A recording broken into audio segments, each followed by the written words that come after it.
Ladies and gentlemen, thank you for being here. It is 11:30 a.m. sharp on this Wednesday morning. Thank you, everyone. Not late. And you know what? I found the disclaimer I couldn't find yesterday. Please read it. I am not a financial advisor. I am not your financial advisor. Please do your own due diligence. And remember, this is for entertainment and educational purposes only. And I may be a little hot this morning. Maybe a little hot this morning. Got a lot of things going on. We're going to get right into it. Before I go over everything that I want to go over, we're going to take a quick look at the market. You got crypto pumping. And you know what? I can't even believe we're actually saying words like pumping right now with Bitcoin at 65,000 and Ethereum under $2,000, but it feels like it's pumping. At least it's starting to go up and not go down. How about that? And then there was Meta, return of the Zuck, coming in hot, 677. I'm telling you, it's my dark horse. Nobody likes them except for me. Probably a lot of you. I really like the Zuck. Am I scared that there's a bullshit lawsuit that could be over $1 trillion? No, absolutely not. You know what? Not their fault that they made a good product. It's called self-control, and it's called, you know what? Dare I say, we make it normalized that kids go outside and play? I don't know. But the idea that you can sue Meta for the basically almost the entire market cap of the company, pretty crazy. I doubt it wins. Google 371, Microsoft trying to get over 400 on a day when Apple is making new all-time highs. 325. I thought Apple sucked. I thought Apple was dead. Didn't a lot of people tell me that? Didn't a lot of people try telling me Apple's a dead company? They don't grow. Their revenue doesn't grow. Why would you want to own Apple? I seem to remember a lot of people telling me that. And I say that they can manufacture earnings, and when you buy back $80 to $100 billion worth of shares, you can have a year or two of flat revenue or declining revenue. Oh, wait, I did say that. Apple. Hard to bet against what is arguably the greatest consumer company of all time. Hard to bet against it. Amazon, 255. The Mag 7, ex Tesla. Spectacular 6, we will say. Doing their thing. Take Two getting back in the saddle. Oracle, 131. Still really low. Still really low. We got Hood. Hoodie-o Hood. 115. And you know what? I got to make a statement. The statement's coming up soon. Take Two, 186.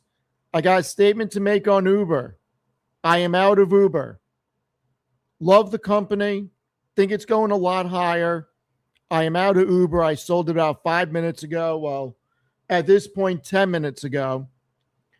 I was up 4.97%. And I needed to buy more CoreWeave, and I didn't feel like sending cash. So I exited Uber.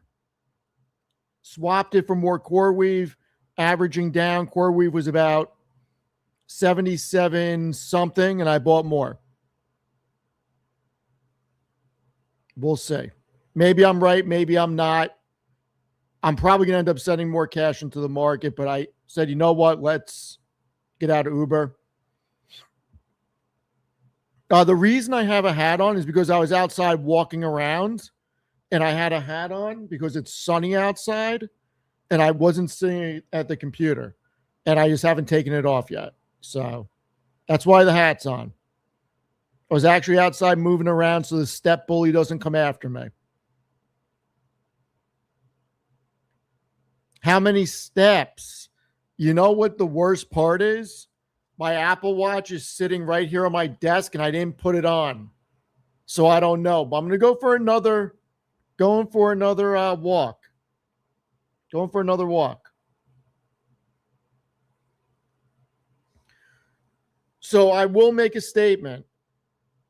The account that I have CoreWeave in is an IRA, and I wanted to make sure I could get more shares right now.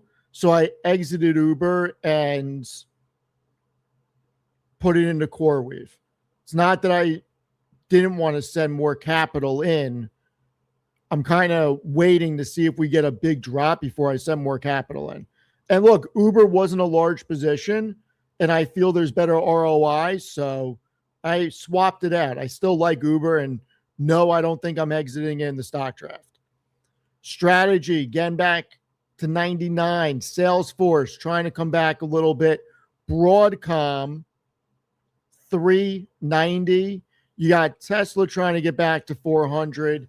Netflix heading into earnings, 74.26. They got to do something big. Let's see. QXO over 15. I like it. Big fan of QXO. Big fan of Brad Jacobs. Nike, Milken, 43.48. I feel like you got your little $2 pump and feels like the market is just going to keep it there. Unfortunately, Verizon is going to do a fresh round of layoffs. No bueno. I ran under 40. Zeta, 22.64. And then there was SpaceX. And I got some theories on SpaceX. I got some theories. I don't know that the market maker is going to let this really keep going down that much further, considering where the actual IPO was. But if this breaks through 135, forget it. I think that this continues down to 125 and then maybe lower. And then we start going into the losers. Let's start with the biggest losers first.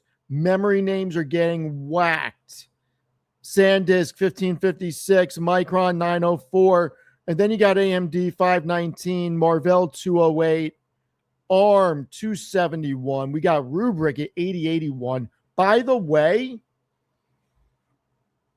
I'm going to take this off for 1 sec. You guys aren't going to believe this, and I'm not going to show it. You're going to have to take my word for it, and I will validate it later, okay? And because I don't want to show, you know what? I can show it. His number is not showing. Okay. I texted Tanner, or I called Tanner live last night, and all of you saw it. He did not pick up. You ready for this? He texted me back at 10:39 p.m. 10:39 p.m. And I said, we'll discuss live tomorrow. And then I asked him why. And then he sent me back a fire emoji at 11:28. And I asked him, why are you up? And he said, always up, just not on the computer. At 11:29, he said that. At 11:29, can the camera zoom in so you can get a timestamp? It doesn't want to zoom in. You're going to have to take my word for it. 11:29. He was up.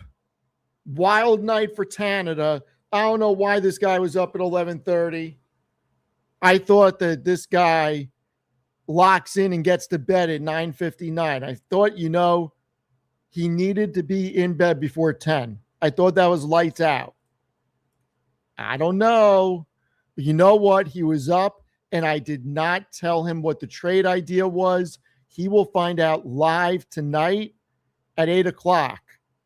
Live tonight. We'll see if he goes for it. We will see if he goes for it. I don't even know if it's legal. I got to actually check the rules. I don't know if it's legal to do what I want to pull off, but we're certainly going to find out. All right. CrowdStrike, 206.28. CoreWeave fallen. Holy cow. I may it if CoreWeave goes, let's bring it up on the big chart. Man, you had to know this was coming after these morons in New York State, these absolute morons that don't understand business. If CoreWeave keeps falling, we go under 75, I'm going to have to probably buy more. I'm going to probably have to buy more.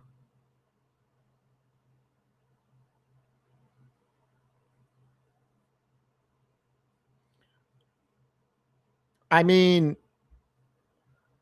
I don't know anybody that was really excited about SpaceX. I don't know anybody. Listen, let me rephrase that. I think the people that were excited about SpaceX were the people that have been in it for so long that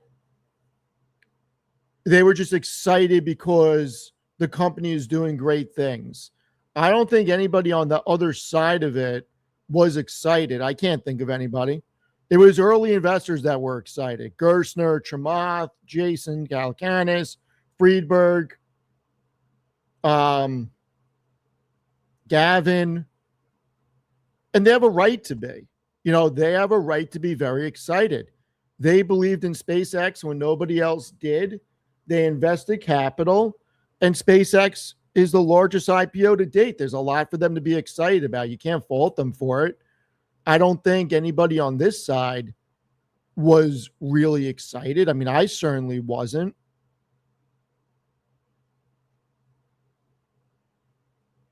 Yeah, a lot of but there's a difference, okay? There's a difference. A lot of my friends wanted to get into the IPO to make money, to sell it on day one, not as a long-term investment. And some of my friends got allocated a lot of shares. Now, I don't know if they actually sold on day one, but their intent was to ride it for 10% and get out, not as an investment. I'm talking about Chris, Amit, Matt, Tanner. I don't know that any of us were bullish SpaceX. I mean, shit, Matt shorted it in the stock draft. So, I don't know anybody on this side that was bullish. Now, am I a shareholder? Yes. Shadow government bought it. And you know what? I purchased it for my nephew who's 10. So for my nephew, I think it's going to be fine. And you know what? If SpaceX goes to 75, I would consider actually starting a real position. I don't know that it gets there. We'll see what happens. We will see what happens. So let's get into it. By the time he retires, he should be good. I mean, if SpaceX can't do something in 8 years, I mean, we got issues. We got issues if SpaceX can't do something in 8 years.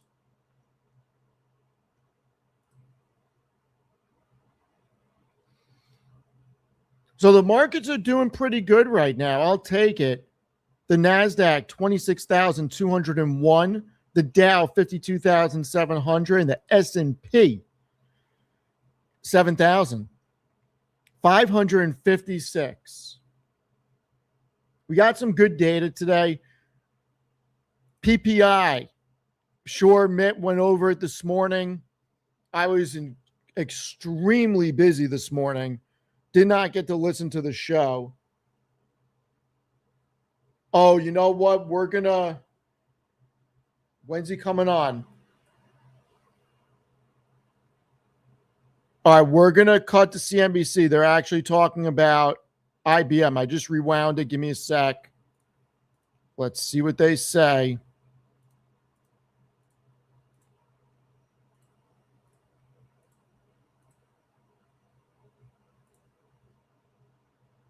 Phenomena.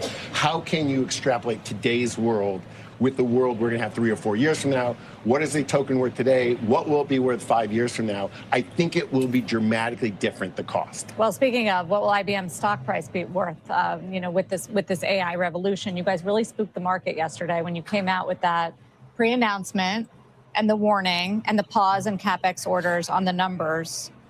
What's the story? What's happening? So, Sarah, you talked directly to Arvind yesterday.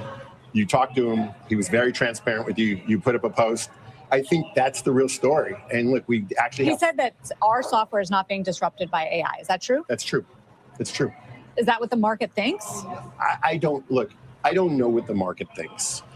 Here's one slight variation. We had rallied quite a bit over what's going on in the quantum world. We had seen a bunch of interesting quantum announcements. We had done a deal with the federal government on building a quantum foundry. All of that is still going on and is still doing quite well. So a lot of the movement in our stock over the last 3-4 months has been related to people that wanted to be in the quantum business. I think what we went through right now is, as Arvind said to you, he said it's relatively temporary. It has to do with some rebalancing of what I think tech budgets look like. Again, we're in this weird supply-demand area. Let's go back to the whole supply-demand scenario. We're back in an area where IT budgets of companies were made months and months ago. And now today, in those budgets, people are spending exorbitantly more actual dollars on tokens than they would have thought they would be spending at this time. If your budget's X and you spent 0.9X on tokens, you're not going to invest in CapEx. You're not going to buy that new machine. And all of a sudden, I think companies got caught up in this wave that they had spent so much of their token budget on their IT budget that they had to cut back somewhere. But I actually think what's really going on is, and you've seen this, is people are starting to think about what's been the return on investment in my AI tokens. Are they a good investment? Are they paying for themselves? Should I cut down on tokens? Should I actually go back to reinvesting in my enterprise infrastructure that I know works very well? And I think we're having that conversation going on in a lot of IT departments, a lot of boardrooms, as people start budgeting for next year. And as people are unsure whether they really want to build out their hardware, mainframe, software infrastructure, or they want to build out their AI infrastructure, they tend to pull back from a deal here, a deal there, a deal here. And when you're a company that's dependent on deals and deals coming in, a little bit of pullback in a short couple week period can have an effect on your quarter. So what do you say to people who said classic bubble crowding out? It's exactly what bubbles do.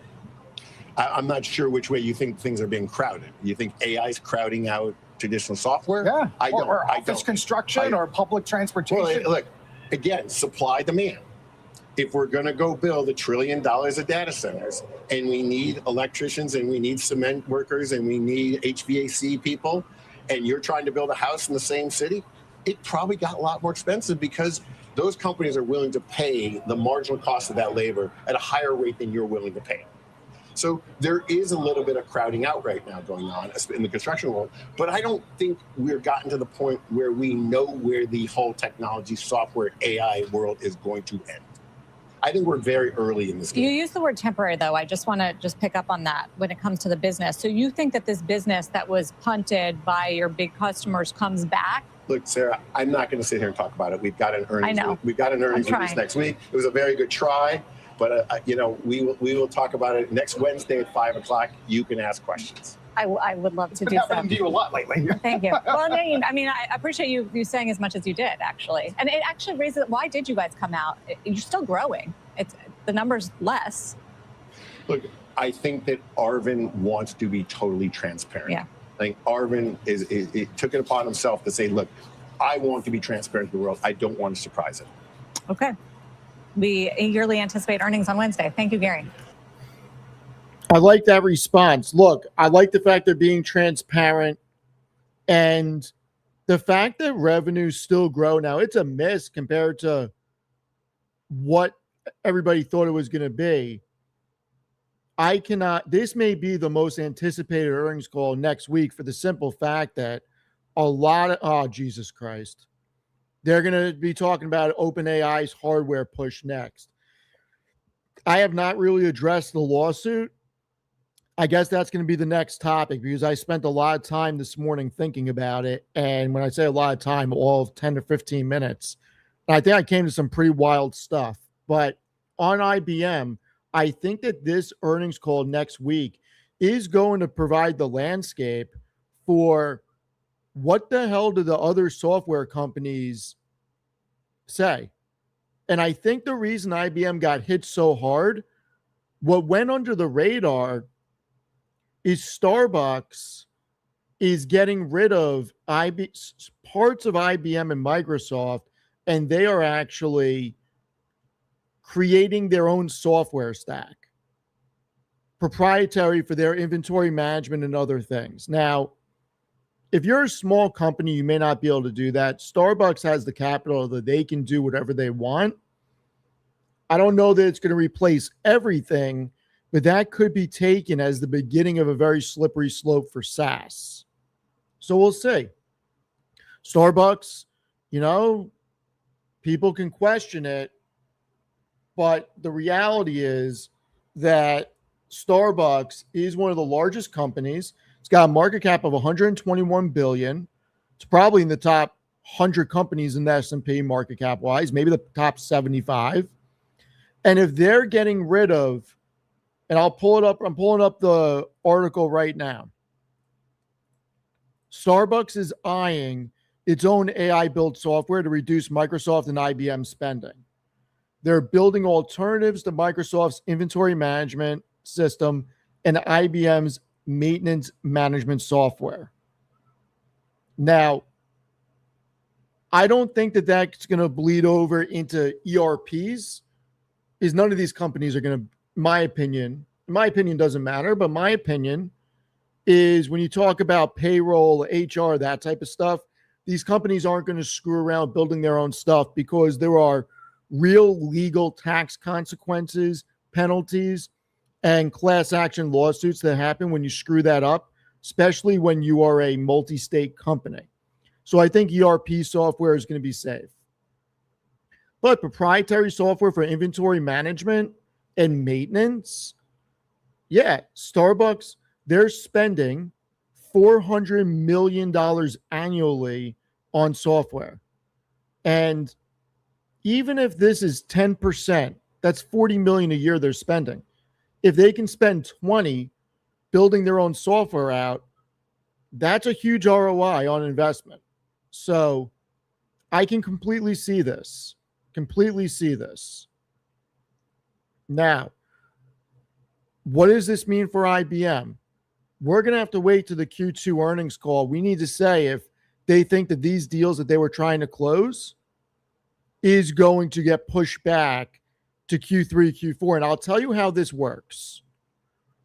Real world firsthand experience, I can actually speak about this. Okay. Not with IBM directly, but with very similar companies. I will not name names, but you guys know what I did in my previous life. When you are negotiating with companies that are public companies, you want to negotiate.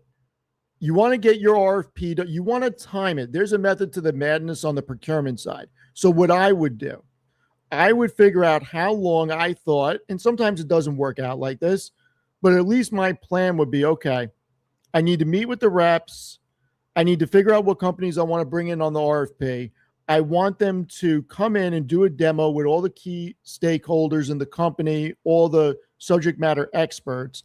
I then have to go back to the team and see what everybody's thoughts are and which demos they liked, who they want to have follow-ups with. Then I need to schedule those follow-ups, narrow it down, have an additional demo on a follow-up about all the questions that we have and re-architect it, and then have them give me proposals for the finalists. I need to go through them, go over them with the CFO and the team, and then I need to negotiate. And I want that negotiation to happen at the end of the quarter leading up to it. I want to give myself 3 weeks to the end of the quarter. Here's why. They close their books. They want that revenue to hit the top line. They're not looking for earnings because obviously earnings aren't going to hit. They want to book the revenue. And after a couple of weeks of negotiations, you can get them in their most vulnerable spot because these sales reps are trying to meet a quota and the company is trying to increase the revenue on the top line so it looks as good as it can for the street. So you can get your best deals if you're a smaller company and even if you're a larger company by leveraging when you negotiate. And I think that that's what's happening. And IBM, look, they weren't able to close deals out because the capital is going elsewhere, and it wasn't as important to deal with IBM. And I think that it's going to come back in Q3, Q4, but IBM probably couldn't make an incentive good enough as the capital going somewhere else. And quite honestly, I get it. I get it. Absolutely get it. But you know what? Starbucks may be the tip of the iceberg. We got to see what IBM says. I got to go through the numbers. I got to go through their report. I'm excited to go through the report. It's a company I followed for a long time. They've done a great job moving to the cloud and moving away from being a hardware dependent company. But this could have ramifications for other software companies. I don't know that's going to have ramifications for Workday or SAP, ServiceNow, or even Salesforce, but a lot of them it may. We'll see. We will see. Be that as it may. Why would CoreWeave go bankrupt? I certainly hope not. I certainly hope not. So, yeah, let's look at PayPal. Let's get into a little PayPal. I want to go through PPI. I want to go through a lot of different things with Warshed, oil. But here's the crazy part. PayPal getting a little bump. PayPal's up 15% today. We look on a 1 week basis. This thing is rallying. And for good reason. For good reason. And everybody who said PayPal was dead, I think that they are looking at it from a sentiment standpoint. I don't know if it's a rumor or not. I don't know if it's a rumor or not. Here's the reality with PayPal. This is a company that has never, ever, never, ever declined revenue year over year. Ever. You look at their annual revenue, dying companies do not scale. Dying companies do not scale. Is it crazy revenue growth? No, it hasn't been. They grew revenue 4.3% last fiscal year. But once again, there's never been a year that they didn't increase revenue year over year. That's not what a dying company looks like. Dying company goes down and to the right, not up and to the right. So that's the first thing. If we layer in profitability, you layer in gross profit and we layer in EBITDA,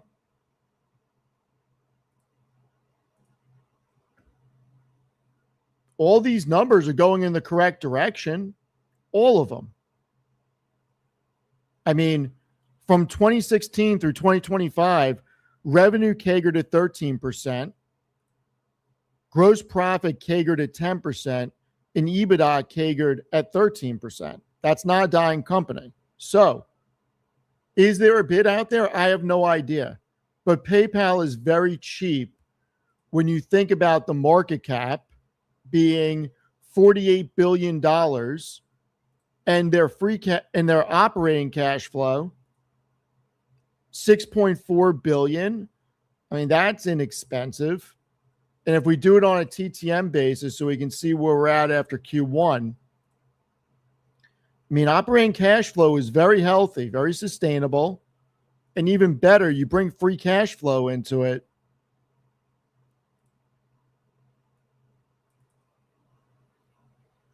$5.5 billion, you're paying less than 10 times free cash flow. I can absolutely see why somebody would want to acquire PayPal. Huge margins on free cash flow. And if somebody can actually get this company back into growth mode, I mean, I can definitely see why Stripe would want them. I would absolutely see why we do that. So maybe Stripe buys them. Maybe Elon tries to get out there and do it. Who knows? I don't think SoFi would do it. That wouldn't make sense. But I'm not surprised. We've been saying it for a while that PayPal is an undervalued company, and I think that they may get acquired. I wouldn't be surprised. All right, let's see what they're saying about Apple. Got a lot of thoughts on this.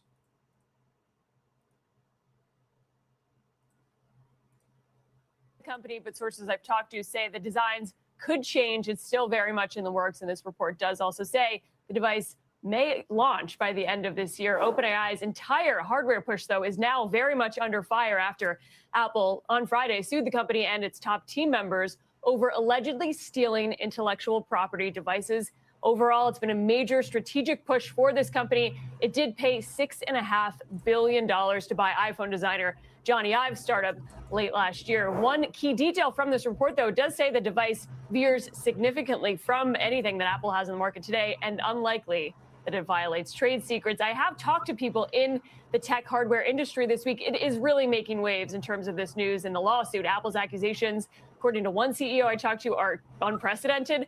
And there is a negative read. They're seeing this as a negative signal. Any sort of effort to port anything from Apple is being interpreted as sort of a lack of direction or innovation. OpenAI, of course, says that it has no interest in other companies' trade secrets. We'll see how this all plays out. On top of it, though, guys, CEO Sam Altman has been very busy on social media over the past few days. He first sparred with Elon Musk over the weekend, and then yesterday taking aim at another rival, Anthropic. This is over a new AI ad, but Altman getting kind of spicy on Twitter over the last few days, guys. I think that's been the most interesting thing, is that the scrutiny behind the lawsuit has not dissuaded him from trash talking, responding to trash talk on social media, which kind of just feeds the attention.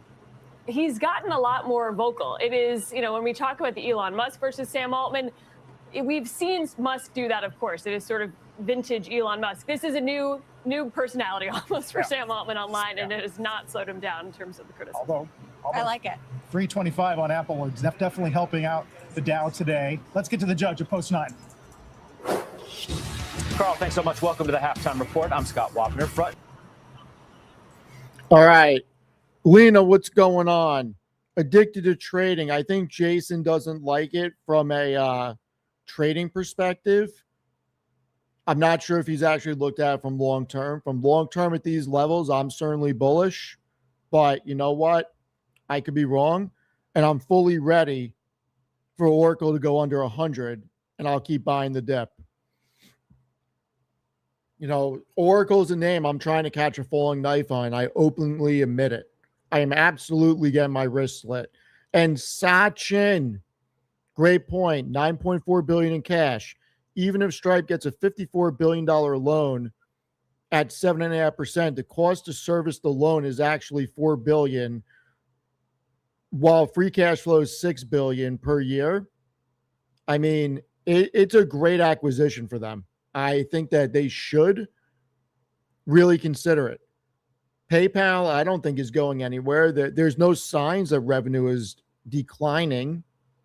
Free cash flow is huge. Great balance sheet. You're buying a cash machine at that point. So very worth it. Now, Apple and OpenAI. I think, look, I am not a lawyer. I would love to get a legal expert on the channel to discuss certain things. My opinion, and this is all speculation from stuff I've pieced together, there are now roughly 400 Apple employees working at OpenAI. If they can prove in discovery, now that's the big thing. And I think that Apple, the reason why they're actually going to go forward with a lawsuit is because they want to go to discovery phase. They're going to subpoena the hell out of text messages, internal documents, and they're going to see if in the recruiting process, their employees were either incentivized or encouraged to bring their laptops to the meetings and let the OpenAI team look at them.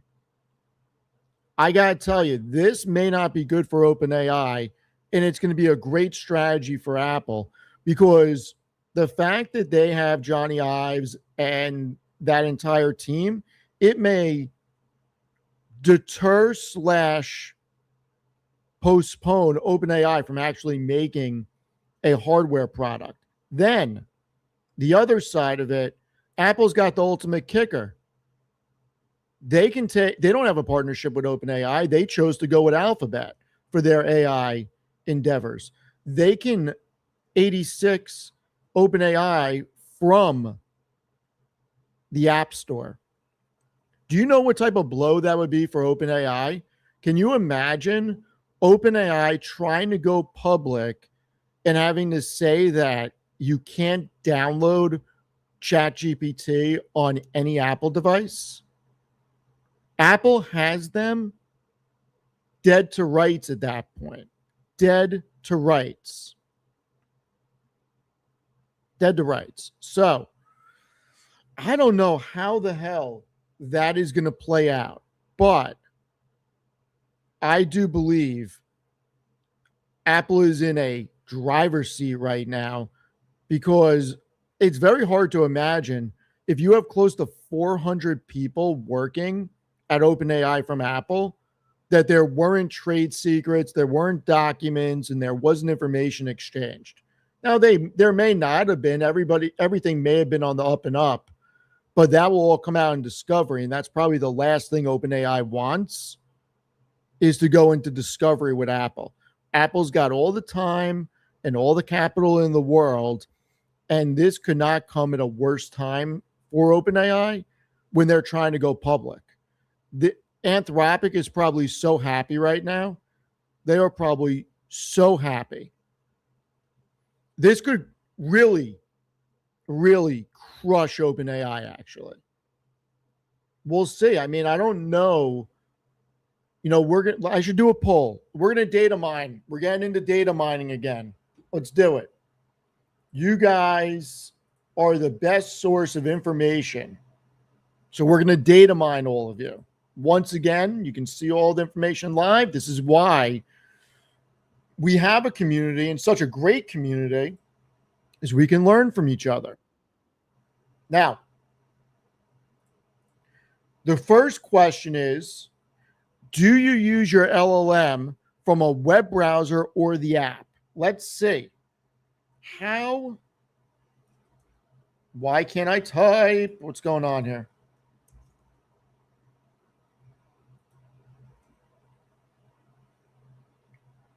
Something's wrong with my computer. It's not letting me type in the chat. My keyboard just died. What the hell's going on? There we go. Well, that's a little scary when your keyboard stops working. I don't remember turning my keyboard off. How do you interact with your LLM? Web browser.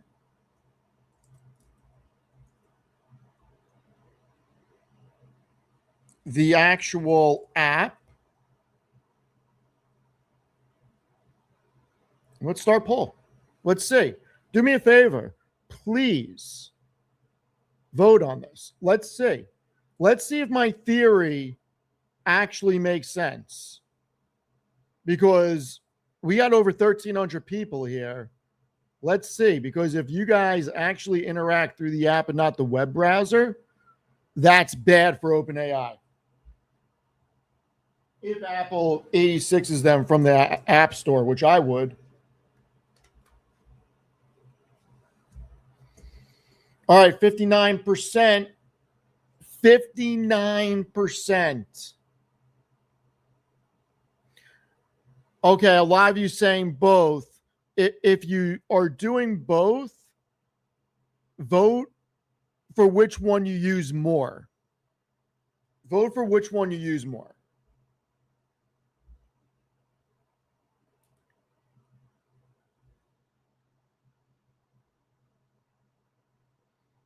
All right, we're getting close, 56-44.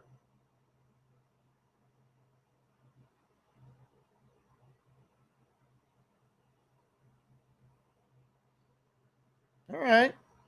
Yeah, I mean, listen, OpenAI, I don't know. We'll see what happens. We will see what happens. And speak of the devil, interesting conversation going on. You know what? We're going to do another poll in a sec.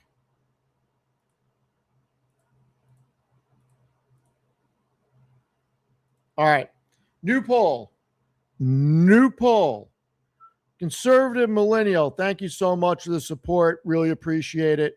My experience, I use both, but Gemini does not work well on app, tends to error. Appreciate it. I can tell you that I use Anthropic's platform, not the web browser. And on my phone, I use Grok. So that's how I use it. And thank you, everybody, for being here. I really appreciate it. Thank you to all the mods for being here. Really appreciate it. You guys are the best. Community's amazing. If you are enjoying the content and find value out of it, do me a favor. Like the video and subscribe to the channel. Helps me out a lot. Here is the next question. Let's see. And I can only do 4 whatchamacallit. I can only do 4 choices. So I'm going to have to be selective. We'll do this. Which hyperscaler is best positioned for the future going into Q2 earnings? Which hyperscaler is best positioned headed into earnings? It would be nice if I actually made a poll, huh? Just typed it into the box. No good. All right. Google, Amazon, Microsoft, big old Mr. Softy, or Meta. Let's see. Let's see. Parzival, what's going on? What's going on? Cliff, I don't know. We'll see. Googly moogly. Look at that. Googly moogly. Love it. Love it, love it, love it. Wow, Google running away with it. Look at you guys. I mean, full disclosure, I own all 4. So I want all of them to do well. I want all of them to do well. Am I selling puts today? No, I am not. No, I am not. Lena, what's going on? How are you? How are you? Renee, I bought more CoreWeave also. I'm right there with you. I'm in the pain with you. I am in the pain. Parzival, I have no doubt that you were in all 4 of these. OB Finance, I think the premiums are juicy. I can't tell you what to do. Cannot tell you what to do.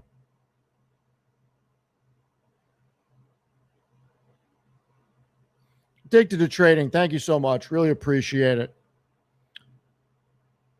Shanky, I am not buying more SoFi at the moment. I have a lot of SoFi in the portfolio. And at the moment, I'm not buying. I was thinking about last night, but no, I am not. All right, we're going to end this out. Googly Moogly is the winner in the chat. Googly Moogly, I like that. I'm going to start using them. I'm going to steal that from you. I'm going to steal it. And yes, I am buying more CoreWeave. I bought more today. What's going on with Micron? I don't know. People taking profits? Melanie's here. What's going on, Melanie? Leslie, I like ANET. I am a big ANET fan. I own Cisco. I do not own ANET. I am a big ANET fan. I think that ANET is a great company. And I've been on the kick that we're going to need more networking equipment as these data centers get built out. So I think ANET, Fortinet, and Cisco will do well. Oh my God. Oh my God. SpaceX is dropping like a rock.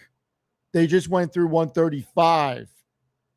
Dropping like a rock. Holy shit. Let's see if they can hold 130. I told you from the beginning this was dumb. I told you from the beginning that this was dumb. Am I shocked? To be honest, I am a little shocked that it didn't hold 150. I am a little shocked it didn't hold 150. I mean, who the hell was buying up here? Who the hell was buying this? You know, here's the problem. Here's the problem. Why on earth would you buy this when it was a larger market cap than Microsoft and Amazon? Did anybody not see a problem in that? I mean, obviously, a lot of people did. And I think I have an idea. People who were buying this at 200 were looking to sell at 220. And people, what was the, I don't even know. Let me see. SpaceX. What was the high? 225. And people buying at 220 were probably trying to sell at 240 and scalp, is probably what was happening. Stocks are not supposed to go up in a straight line, ladies and gentlemen. They are not supposed to go up in a straight line. This never works out good. Now, that doesn't mean SpaceX won't do well in the future. I am shocked at the forward estimates on them. Shocked. But I think that it's still very expensive. Alex, is Zuck swinging the Excalibur again? You know what? It's going to be the return of the Zuck in Q2. I am planning on making such a fire video heading into earnings about Meta, and it may have to be titled The Return of the Zuck, okay? Or maybe Zuck Don't Suck. I don't know. We're going to get creative. Look at that consolidation. Huge amount of consolidation. Dare I say lower lows? If we look at this, dare I say lower lows on the way down? Dare I say it? Is that even a thing? Is that even a thing? I think it's a thing. I think it's a thing. I can't. Why can't I draw? It says make multiple drawings. Why can't I draw a line?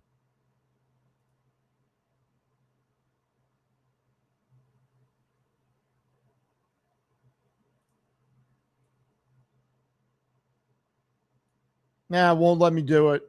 Anyway. Higher lows. What did I say? Lower lows? I meant higher lows. I think that this is going to break out hard after earnings. I don't know what's going to happen. This could go to 500. Certainly feels like it wants to break out. It's too cheap. Meta, from a fundamental perspective, is just too cheap. Revenge of the Nerd. I like that. Revenge of the Nerd. Meta is an undervalued gem. It's got no business being where it is. After Q1 growing revenue by 33%, who the hell is Mr. Market? This thing should have been going parabolic. It didn't. And I think it's one of the greatest companies in the market. You don't get tremendous growth like this and getting to the revenue and profitability it generates without being a great company. So let's see what they are saying about the best bet, or what company is positioned the best.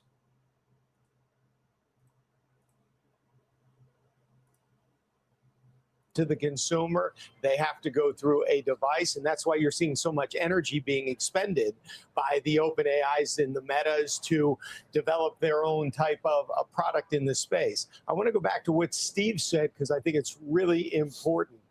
We try to rhyme with history as it relates to the semi-names. And what has happened is these volatile reactions that we've seen have been a result of something that might have happened in 2000, where fundamentals didn't deteriorate to a year after price deteriorated. And so every time there's a scare, people run for the exits because they know price leads in that segment. So far, you should believe that they are going to be innocent until proven guilty and be a buyer of those dips, because you have enormous visibility now that you may have not had then multiple years out.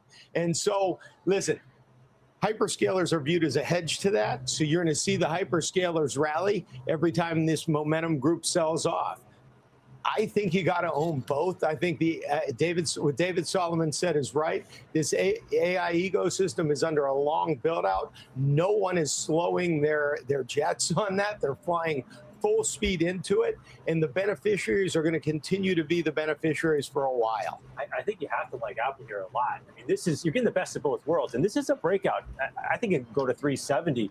Well, Josh Brown, remember, talking 400. Right? Round so number 370, 400. I'm just looking at the range that we've had recently and kind of giving that 100% extension. But you get the consumer dominating front end. I think that's terrific, the best of both worlds, because you're also getting the anti-capex trade here, and that's why the multiple's going higher. So I really like what we're seeing here with Apple. It's something that we've leaned into over the last 2 months. June 12th, we added more Apple in our concentrated portfolio. It's our number 3 name in our main portfolio. We're going to let this thing ride, and I think we can see in our base house case in the back half of the year is Mag 7 is going to outperform. I talked about it on the show last week as well. And, NVIDIA is a name, too, that I like a lot here. It's been kind of consolidating. I mean, the free cash flow there is becoming amazing relative to the other Mag 7s. And if it wasn't a $5 trillion company, you might even think that they take that thing private at some point. But it's at this size, that's obviously not on the table. But the one thing I would look to mention, what Steve touched on with the memory names, is Micron. In some of those names, yeah, maybe they got ahead of their skis. Micron is our largest position here. And it's just because we've been, cost base is like $70. But at this point, I think that you're seeing it come in a little bit. You're seeing some leverage unwind out of South Korea. You're seeing some of this trade just maybe kind of get tossed aside. And that's fine heading into, because a lot of them report the back half of earnings season. And I'd like to see them not at the highs going into that, because we saw what happened just over the last few weeks. They have these terrific reports, and then the stocks sell off. So I think, yeah, Scott, to your point, I think that is right. You're seeing a lot of rotation into the Mag 7 that's coming out of some of these high-flyer AI infrastructure names. How about this? Remember, leading into the SpaceX IPO, part of the narrative was, while the mega caps were weak, pretty substantially into that, money's coming out of mega caps, and it's readying itself to go into SpaceX, which it did on the open. Well, look at SpaceX, because now it has traded below its IPO price for the very first time. Is there a coincidence that money is all of a sudden now going back into the mega caps? It's a role reversal in some respects, don't you think? Well, it's first of all, as it relates to SpaceX, I think a lot of the appreciation at SpaceX was built upon scarcity in the equity market. The debt market really has been the adult in the room for SpaceX, and the debt offering in the secondary market was not strong. You saw spreads widen, and concurrent with that, you've seen the equity in SpaceX collapse. I don't have a position, so I'm not going to speak to the fundamental future of where this price goes. But I think it's right to point out what is happening right now as it relates to momentum funds. First of all, you have the seasonality of July. So we're beginning to see liquidity weaken. We're seeing. Okay. A lot of people asking about Micron. First, just for Hollis, we'll go backwards hat just for Hollis. And Joey. I know Joey wanted me to go backwards hat. We'll go backwards hat. So you want me to do my Netflix audition like this? Maybe we will. Maybe we will. Okay. There's a lot of leverage in the market. We're headed into earnings season. And you know what we get in 2 weeks? We get definitions of why and why these companies are spending and where it's going. And you know what? The dip on Micron, maybe it keeps falling further. They're going to clean up on earnings for quite some time. Now, I am going to address Rocket Lab and these other companies, okay? I will address that very shortly.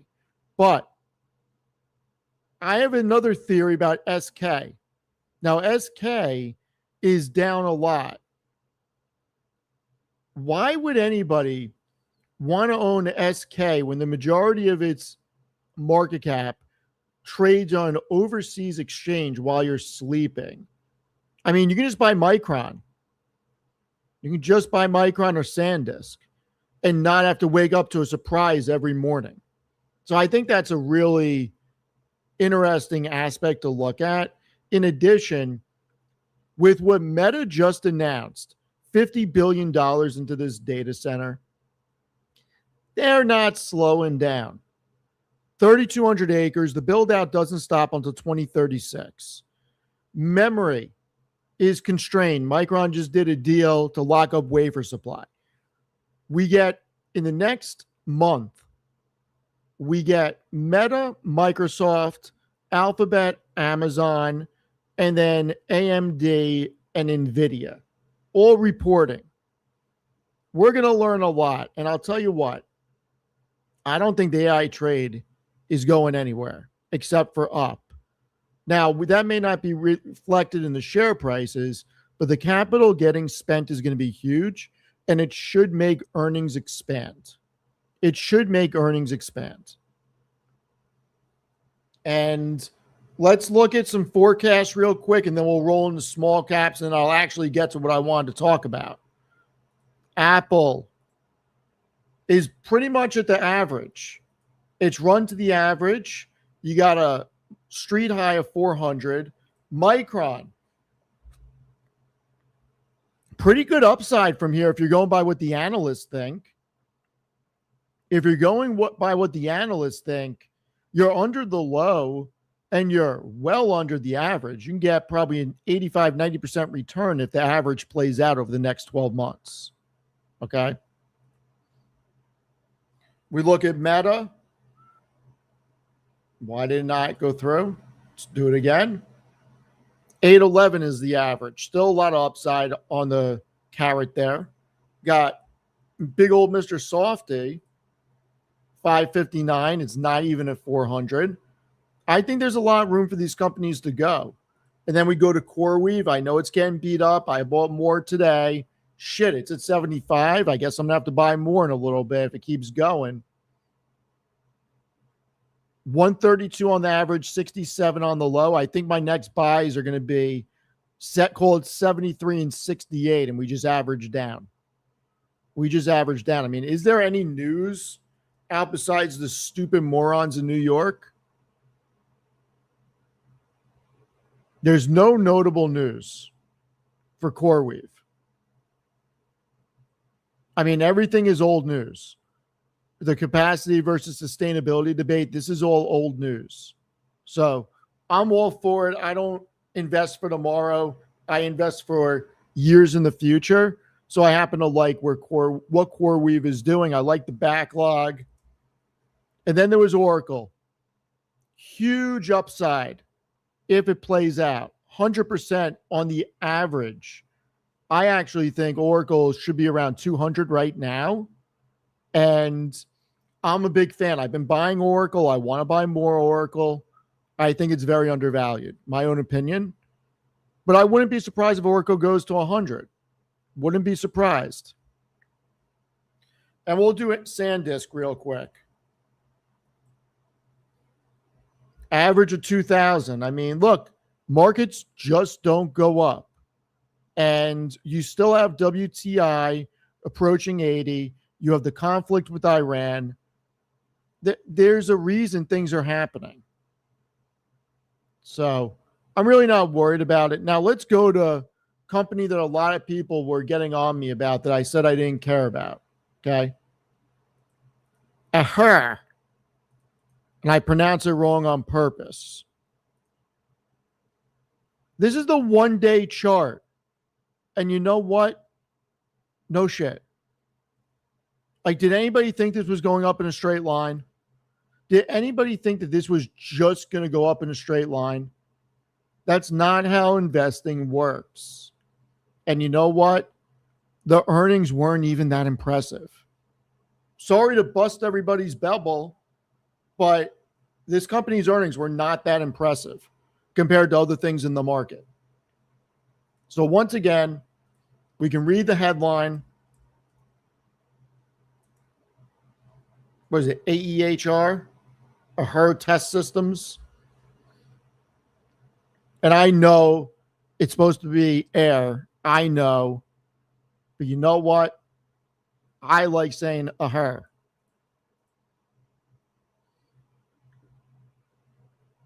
So let's get the actual earnings.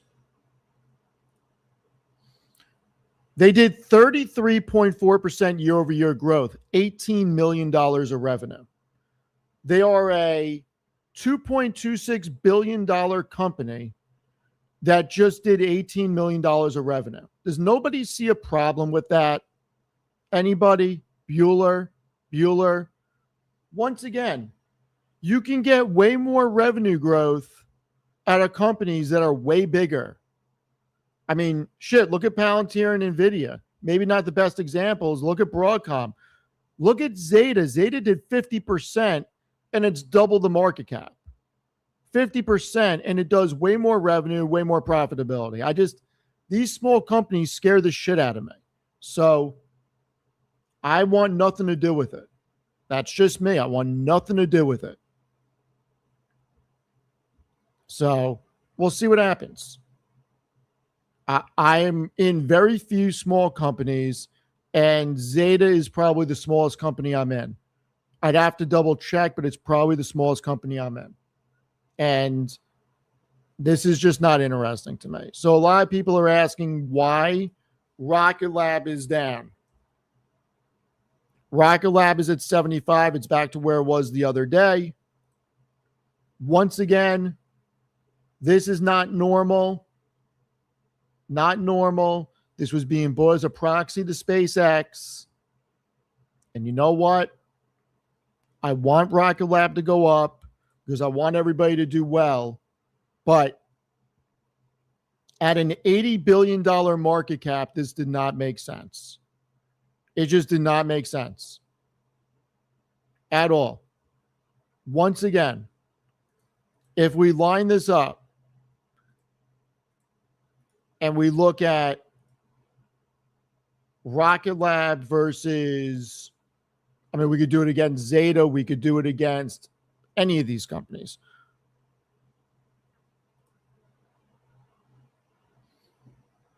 Why? There we go. RKLB Zeta.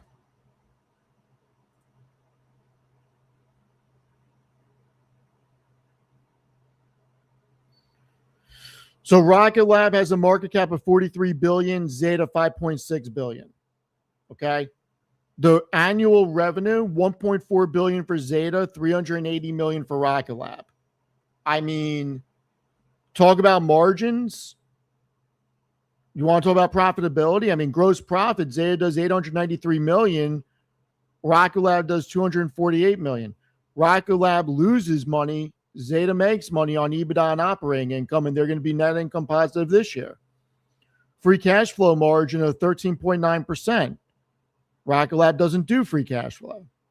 So once again, I get it. Rocket Lab's cool. Space was in the cool kid club, but actual numbers, actual revenue, actual profitability, there's no reason Rocket Lab was an $80 billion company, let alone where it is today when you got a company like Zeta at $5 billion. And then if you want to swap that out for SoFi, I mean, it gets even stupider.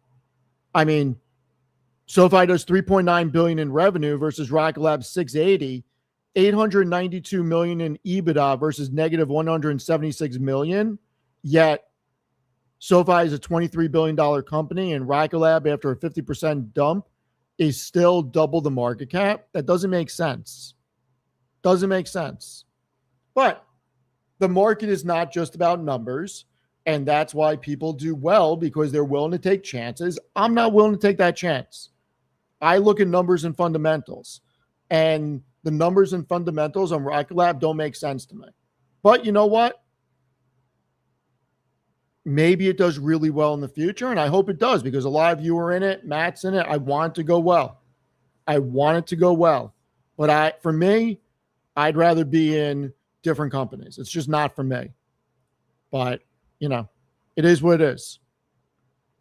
And it's still up a ridiculous amount. I am sure There are people in the chat that are up 15 to 20x on it, which is great. But don't forget, when you're up 15, 20, 25, 30x, sometimes people take profits. Sometimes that happens. And you know what? Sometimes stocks get overextended. It happens all the time. So we'll see. And also SpaceX falling, probably rubbing off on Rocket Lab too. What do I think of CoreWeave and Nebius here? I like both of them. I'm in both of them. I own a lot more CoreWeave than I do Nebius. I'm actually bringing Nick on to discuss it. We're going to shoot, I think, tonight. We're going to shoot. So after Tanner and I end. So hopefully we get that video out tomorrow. We're going to go over the NeoCloud trade. And then got some other people that are going to come on the channel to go into things. I've asked Jose to come on. Jose and I will be going through chips, put that out as a standalone video. We're going to go over chips heading into earnings. I am going to ask Tim Sweeney to come on for another conversation about SoFi after SoFi reports. I'm going to try hooking up with a bunch of these guys to see what their opinions are on certain companies. And we'll see what happens. I think that the rally, believe it or not, I've been saying this for a while. I think the second half of the year is going to be the Mag 7, ex Tesla. I don't think these companies are going to stay being up forever. They're too cheap, and there's companies that got too expensive. That's all there is to it. That is all there is to it. 40 PE for a bank company. Give me a break. What bank company are you talking about?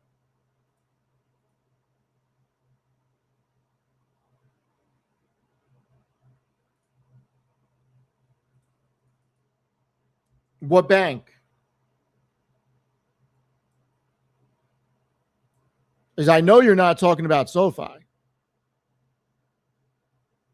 I know you're not talking about SoFi because SoFi is trading at 29.9 times this year, 22 times next year, and 17 times 2028. So I'm just wondering what bank company is trading at 40 times that you're talking about. Well, SoFi is expected to do 60 cents of EPS this year. So no, it's not trading at 40 times. It's trading at 29.9 times with a tremendous amount of growth. So I don't know what you're talking about.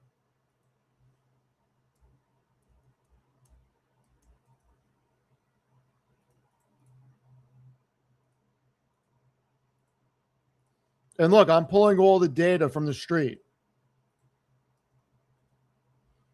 No, we can put them up against JPM, Bank of America, Wells, Truist, Huntington Bank.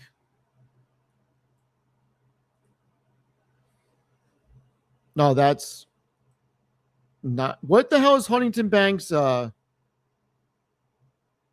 HON. I don't even remember what it is, I guess. All right. SoFi's not that expensive, guys. 72% growth. And these estimates, okay, about EPS, a lot lower than what Noto said on basis points. So, no, it's not trading at 40 times, trading at 29.9 times. If you want to throw Hood in there, which is not a bank, I mean, Hood trades at 42 times. HBAN, thank you. HBAN. I mean, Robinhood's more expensive than SoFi.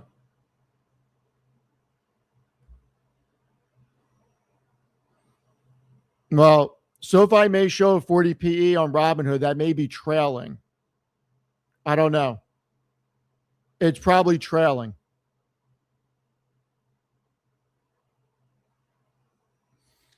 Look, that's fine that there's SoFi. It's good to have bears, okay? It's good to have bears. I'd rather that they're hibernating. It's good to have bears, but the reality is that when you look at SoFi on a TTM basis, do you not want a company that's doing this on revenue? I mean, why wouldn't you want a company that is expanding revenue like crazy? This is an S curve. Okay. This is an S curve. So I don't know why you wouldn't want this. And if we add in Hood, SoFi flipped Hood on revenue, and Hood's growing like a weed also. SoFi's still generating more. And, they're reinvesting a ton. I think SoFi is going to be great in the future. So we'll see. We will see. It's all perception. And the perception is that SoFi is, SoFi is a scam. Only company you can name with negative returns year to date, 1 year and since inception. Do I care about share price? No. I think that's what people seem to forget. I don't care about share price right now. Like if you're a day trader, Turtle, sure, you care about share price. If you are a short-term investor, you care about share price. If you're a long-term investor, you care about compounding earnings and growing revenue and expanding your customer base. SoFi is doing all three. So in the long run, I'm allocating capital thinking that eventually it will catch up. So we'll see. Hood has been an incredible investment. Okay. Hood has been an incredible investment for people, better investment than SoFi. There is no question about that. I'm willing to bet SoFi does well in the future. And you're right, we don't live forever.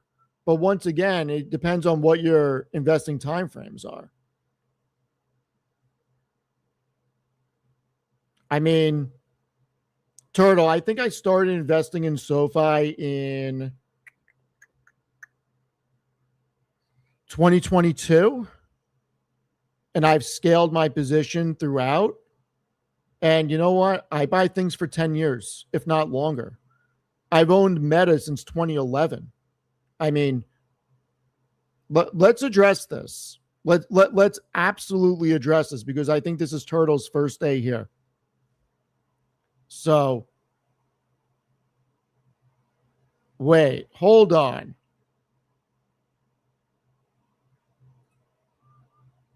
Why would you ever say that Noto is a stolen valor clown? Why would you ever say that? He's a veteran. He was a graduate of West Point. That's ridiculous. You know what? I'm not going to tolerate that. Chels or Lena, do me a favor. I don't ask for this to happen. Just ban them. Ban them. That's disrespectful to the military. I'm not going to stand for it. That just got you a one-time ban. Don't disrespect people. I don't care who you are. Don't disrespect people that serve the country. Ban them. Ban them. Do not, how dare you disrespect anybody who served in the armed forces defending our freedom. How dare you? Ban them. Not entertaining that, not playing that game. Not playing that game. Anyway.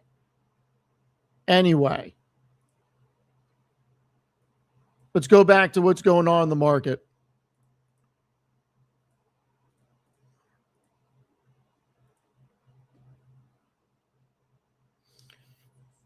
All right.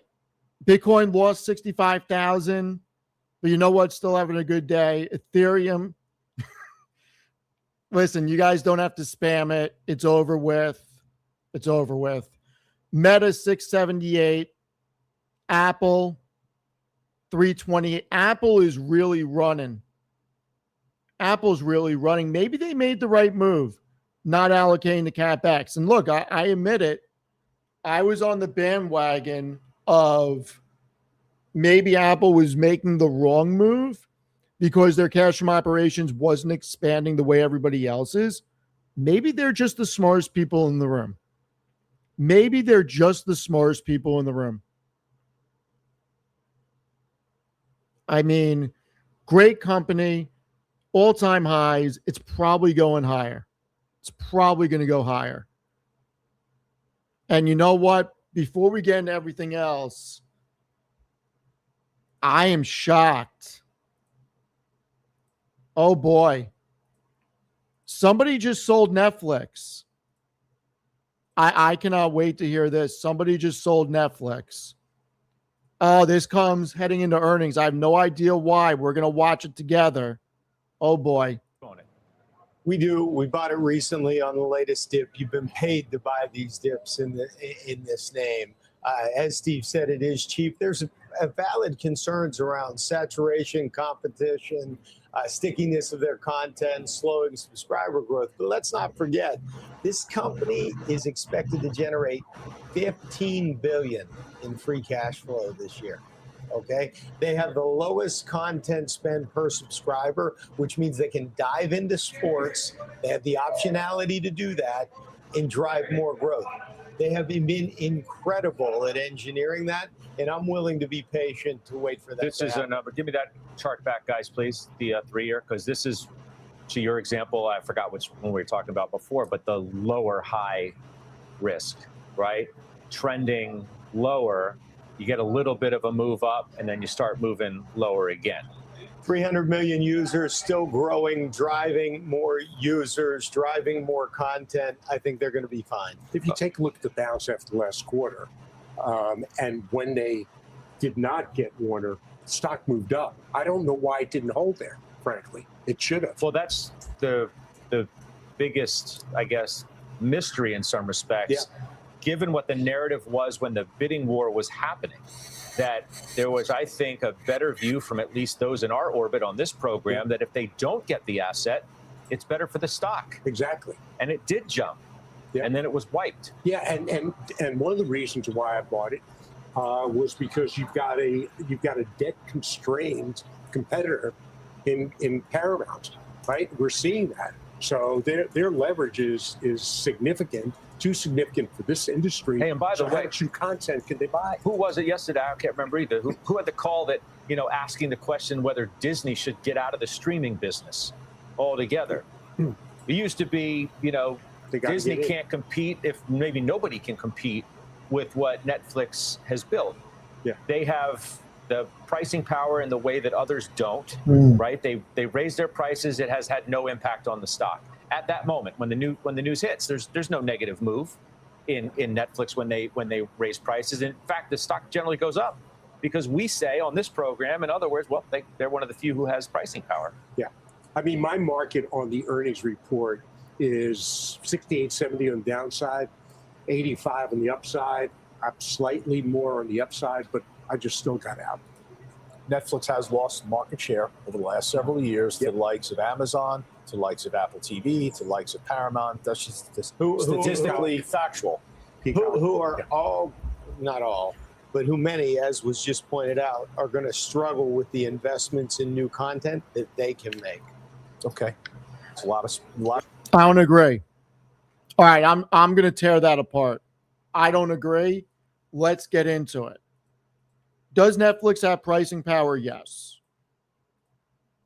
But the idea that they can spend capital that Amazon can't, obviously you haven't looked at Amazon's balance sheet. They can spend on shows. They can spend.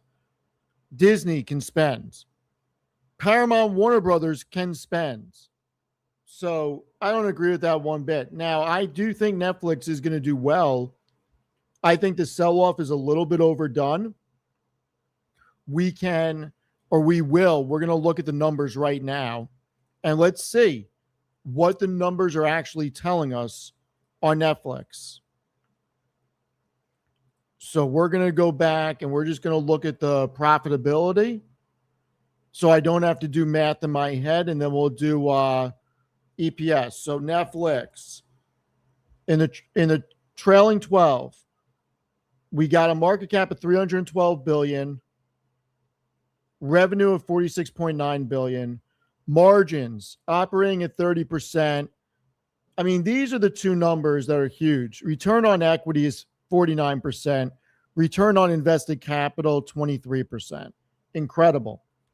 EBITDA 31 billion, operating income 13.9, core 14. Good margins across the board. So what are we paying? 10 times EBITDA, 22 times operating income, free cash flow 26 times, net income 23 times. I don't think that's crazy expensive. It may not be a value play from a true value perspective, but it's certainly not an expensive company. Now let's look at where they go on a forward basis. The street's looking for 356 of EPS this year, 383 next year, 459 the following year. Trades at 20 times or 21 times this year's earnings, 19 times next year, 16 times the following year. So you got 29% EPS growth over the next 2 years. I don't think that's crazy paying 16 times for Netflix forward at all. We'll see. I think that they have to get into live sports. I think that they have to get to the point where, and I think that this is a problem, but I don't think it can be solved. It's very annoying that you need all these different services to watch sports. But I think Netflix is going to look to buy something. I still say they should buy TKO. TKO, believe it or not, is exciting. 27 times forward, 44% EPS growth. You're buying with TKO Group, WWE, UFC, Zuffa Boxing, IMG Group, Pro Bull Riding.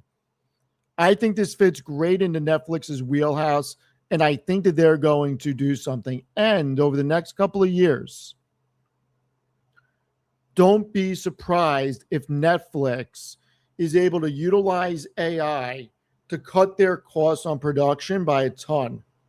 And then the next 5 years, don't be surprised if you're going to pay $100 a month for a Netflix plan that allows you to create additional content from your favorite shows.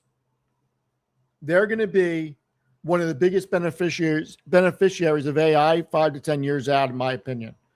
I can't tell you. Look, for me, me only, when I think about this, would I pay $99 for a monthly subscription here and there, not every month?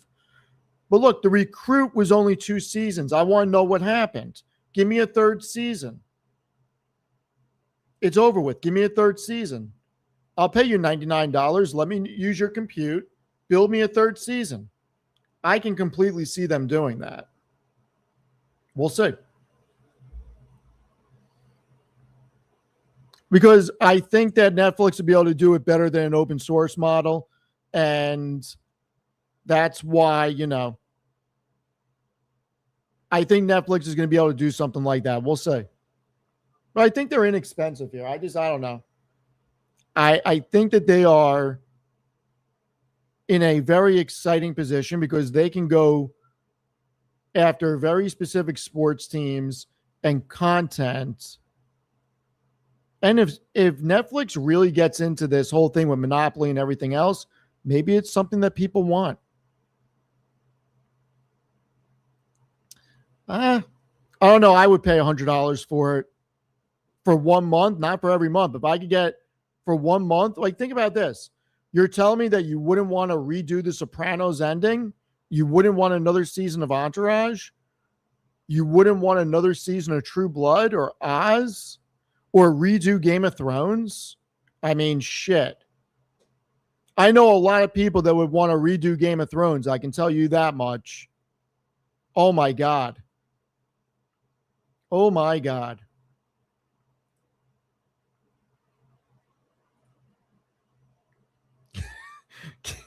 Oh boy. All right. So let's look. Let's go back. Let's look at what's going on.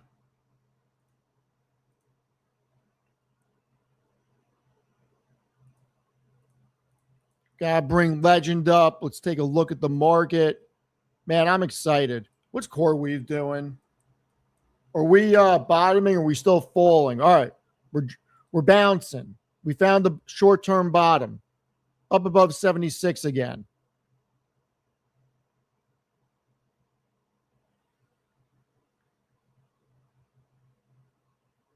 I did not apply for Monopoly yet. I will apply. I promise you I will apply. No stream for Tanner. Oh boy. Addicted to trading. I agree. I do have the best chat. I do have the best chat. Chat's amazing. So, you know what? I'll stay on with everybody. If Tanner's not doing a stream for all of you, I will stay on and entertain you. How about that?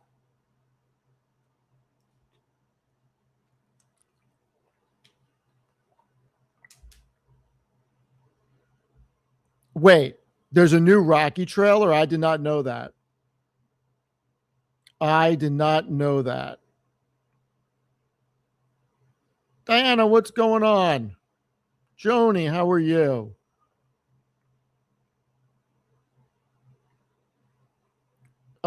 Let's see. Yes, I am excited about CoreWeave. I got Nick coming on. We're going to shoot tonight. We are going to go over it. I'm a big believer in CoreWeave.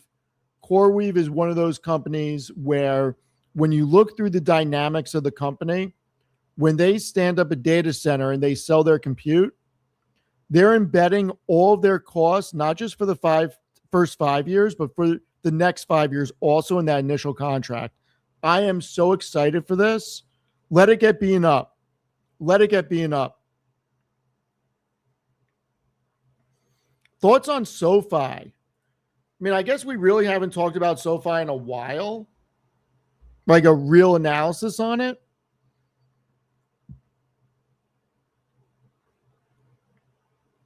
Hold on. Is this going to get me angry?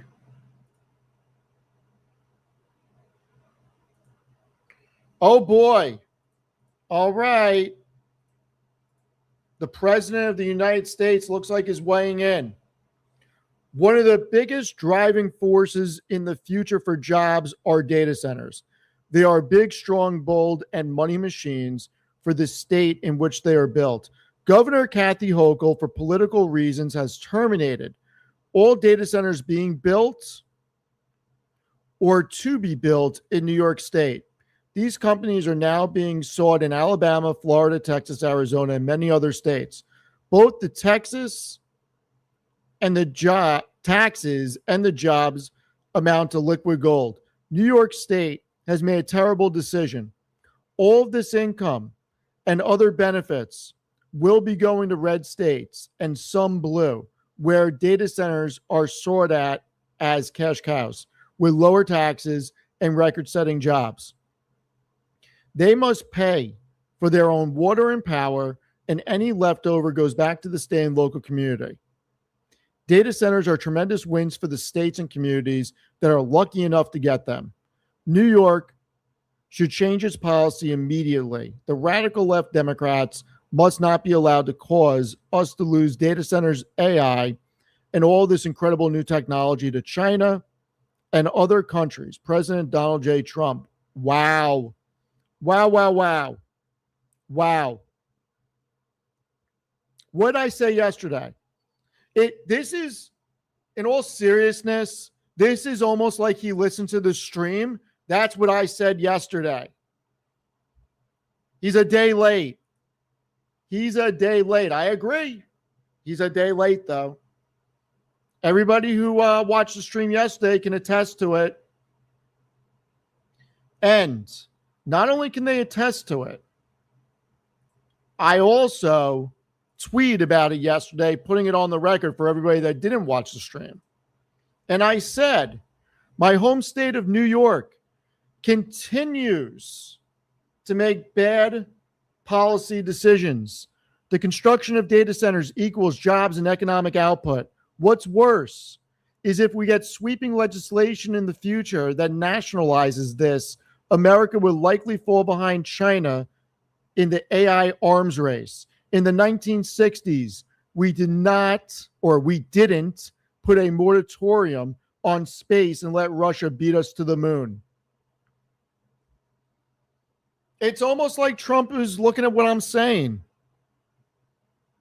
But you know what? Shame on Kathy Hochul. Shame on New York State, my home state. They are absolutely stupid. And I don't care. I don't care. One of the reasons, I guess I'll say it, I'm actually allowed to speak my mind now. I'm actually allowed to speak my mind. And you know what? I am a registered independent. I call balls and strikes. And I want an American economy that works for Americans. And you know what? If you have 50 states, you guys are about to get a rant. This is going to be an epic rant. Okay? This is going to be an epic rant. There are 50 states in this great country that you can choose from to do business in. Okay? 50 states. If one state or two states or three states, let's bring it up. If they don't want the business, I'm sure there's other states that will. And you know what? When this state right here, New York, puts a moratorium on data centers, what, you think these companies are going to stop building? They're going to go to other states. And when they build in other states, that's data centers that can't come to New York. And when that can't come to New York, that means the construction phase doesn't happen in your economy, nor does all the economic benefits outside of it with all of the plumbers, construction workers, electricians, food establishments that needs to support it. It is absolutely insane that New York would go down this road. They don't have to be in Westchester. They don't have to be on Long Island. Shit, they don't need to be anywhere in the city. Throw them on the outskirts. Throw them up near Canada. There is so much land in New York. Absolutely insane. And the bigger problem with this is that if you make this a national moratorium, the way that we did with student loans, okay? China is not going to play by the same rules. You will stifle growth. You will hurt technology, and you will hand a win to our adversaries. This is moronic, un-American, and bullshit. That's what this is. Moronic, un-American, and bullshit. Oh, what? You're going to employ somebody to study the environment, that this is the only thing that they care about? What do you think they're going to say? They're going to come up with every reason in the book to say, no, we can't do this. Get the fuck out of here. I'm so sick of it. I'm so sick of it. Why can't we have common sense policies? Like, oh my God, killing a pipeline. Like, think about this. When you kill a pipeline that is going to come into the state to bring more natural gas into the state, what do you think is going to happen? Well, you think energy prices are going to go down? No, they're not going to go down. They're going to go up. If your demand for energy goes up and you don't allow more energy to come in, prices are going to go up. It's pretty simple. It is pretty simple. We need common sense politicians. I don't care what side of the aisle they're on. Democrat, Republican, I don't care. I don't care. Why can't we get politicians that have common sense to actually make legislation? Why? Doesn't make sense to me. It pisses me off to no end. I'm not running for mayor of New York, and I'm not running for governor. I'll never win. I will never win. Because and the reason I'll never win is because I would never run on one of those tickets. I would run as an independent. Like, there should be an American party for common sense. That's why I'll never win, because I am only care about common sense. So anyway, this is just infuriating. Infuriating. I mean, maybe I need to run. Maybe I need to run for politics and just do what I just did. I bet a lot of people feel the same way as me, that they're just sick of what's going on. Like, I am absolutely sick of what's going on. Absolutely sick of it. But you know what? We got to analyze it. Anyway, new article out. Put a new article about Blackstone out. They are actually the largest data center investor. Their dividend yield is 3.8%, trading at a low valuation. I happen to think that they are undervalued. If you want to read it, if you do, if you leave a comment, I will respond. It's on Seeking Alpha if you're interested.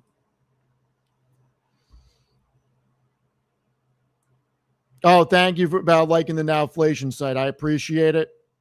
I already have the dairy farmers of New York. I love it. Dairy farmers love me. Dairy farmers love me.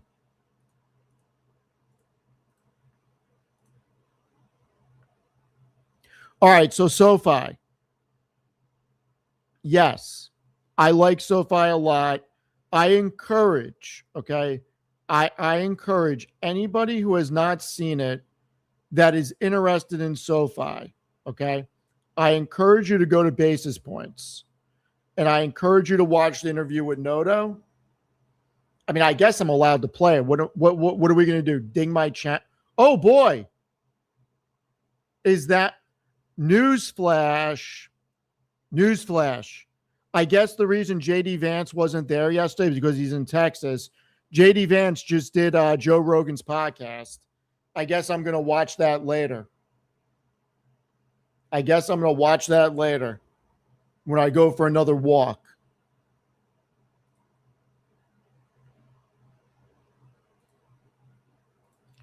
But, you know, I don't remember when Noto said it. But look, we had Noto on Basis Points. I'll link it. If you're interested in SoFi, I would strongly encourage you to at least skim through this. It is absolutely incredible. Noto was incredible. And I think that I'm going to admit, all right, I am biased because it's our show. It's a mid-mind show. I'm biased, but I think this is Noto's best interview he's ever done. I listen to every one of his interviews, every fireside chat. I think this is the best interview he's ever done.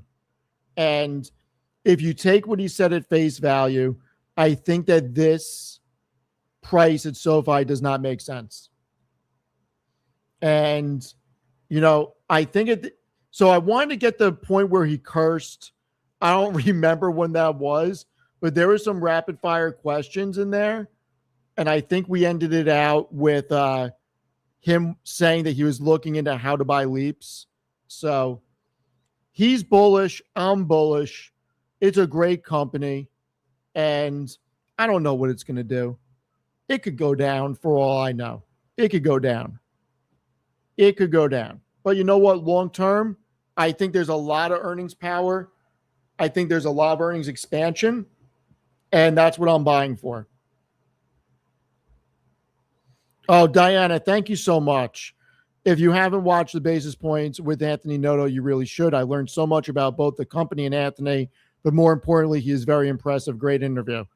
Thank you. I agree. He was incredible. He was absolutely incredible. So we'll see. Like I said, I don't need SoFi to go to 100 tomorrow. Would it be nice? Absolutely. Absolutely. Do I want SoFi to go to 100? Absolutely. Do I think it will? Yeah. It's not going to be for a couple of years, but I think eventually it gets there. If I'm going to back anybody to become a top 10 financial institution, I'm backing Noto because I believe this guy can do it. So we'll see. You know, this is what I'm going to say. If Anthony Noto comes back to basis points, which I hope he comes back in the future, I am going to take him for the best chicken parm. We will schedule it, hopefully, when he's not headed to the airport, because he legitimately left the interview and went to the airport to go back to California. I will take him for the best chicken parm he's had in a very long time. So we'll see. He said that's his favorite food, so I would love to take him out for dinner. He's a busy guy. He is a busy guy.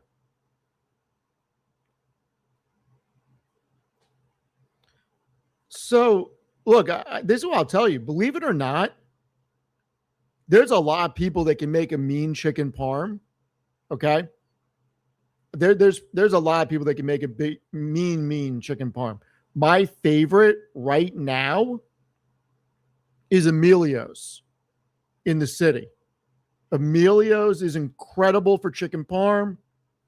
I'll bring it up.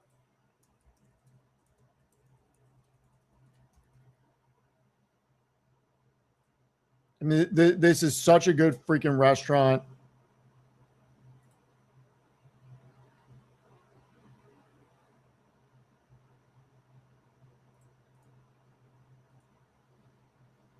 Give me one sec.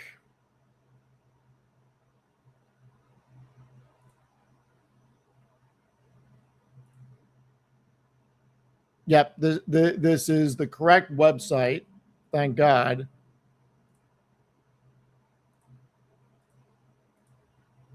Food's incredible. You come to New York, go to Emilio Bellatos. It's incredible. 55 East Houston Street. It's absolutely incredible.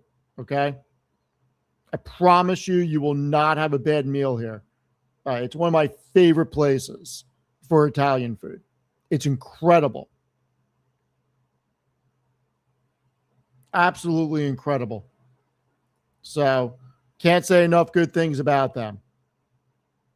You know, I'd actually like to get him on. He's got a very interesting story. So, we'll see. We'll see. Or Mario Carbone. I mean, Carbone's is incredible. It's hard to get in, but it's incredible. Incredible.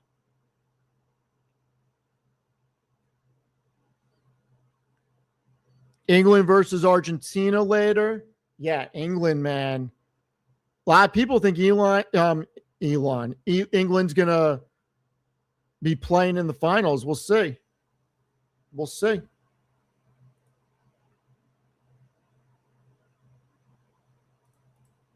And you know, that's another reason why leaving New York would be so hard. As much shit as I talk about New York policy, the food is so incredible. Oh my God, it would be so damn hard to leave. Now, granted, I can cook pretty well, but there's nothing like the food you can get in New York. I'm sorry, there just isn't. Mr. Softy 395.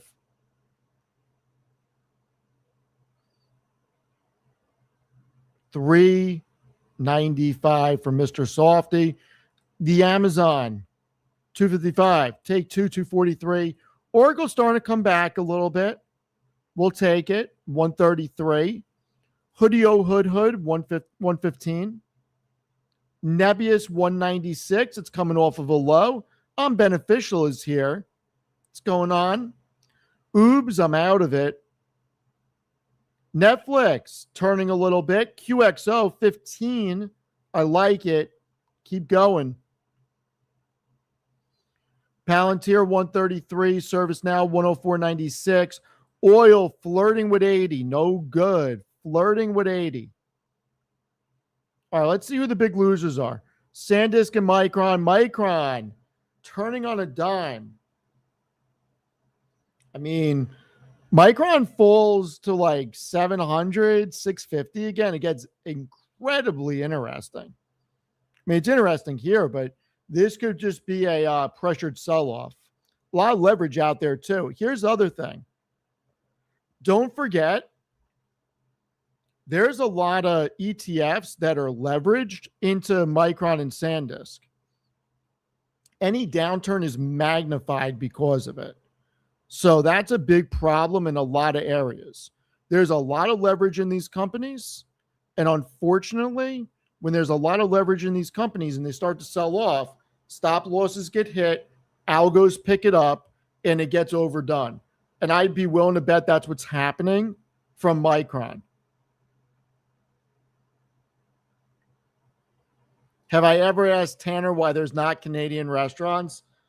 I mean, I'm sure that there are Canadian restaurants, maybe not well known. But you know what? I also don't know that Canada has like a huge foodie scene the way New York and LA do, or Texas. I mean, shit, I've never even been, and I know about Terry Black's, you know?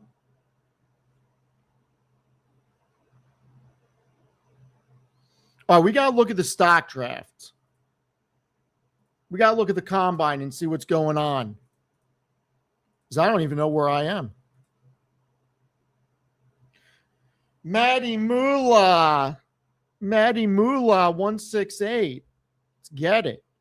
Tanner, me, Amit, Chris, and Jason are in the red. Man, double digits for the three of them. Double digits. All right. Zeta, Meta, look at Baba. People were making fun of me for taking Baba. If CoreWeave and Oracle can come back and do something, I mean, shit, I'm going to be looking pretty.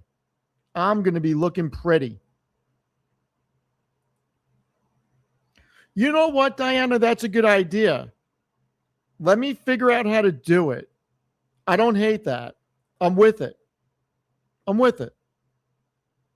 I got to figure out how to do it, though, because there's a lot of members. Huh. All right, well, let me think about it. I'm with you.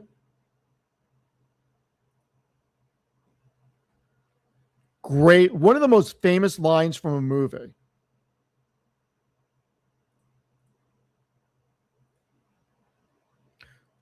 Well, Charles, I've never been there.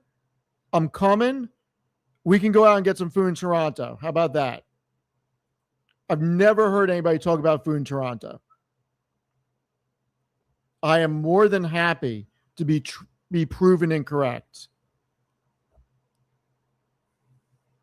All right, Diana, I am definitely, we will get something going.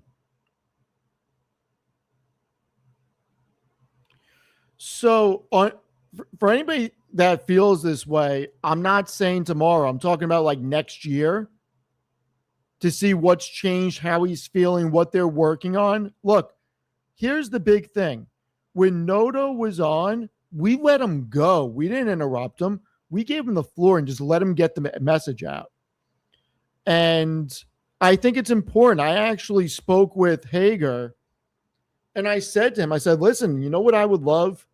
I would love for Noto to do a State of the Union once a year from his office, live stream, and just talk.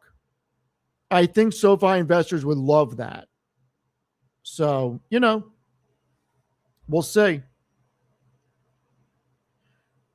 So now, I'm not sure if Tanner's lurking back there, so I can't say what the strategy is right now. But tonight at 8 o'clock, I will propose something. I'll be making a proposal to Tanner. We'll see what happens. I don't know if it's actually legal or not, but we're going to see what happens. We are going to see what happens. You know what? Let's see if the Shook Baby's around. Let's call the Shook Baby. Maybe he's hanging out in the cafe right now. The people want to know.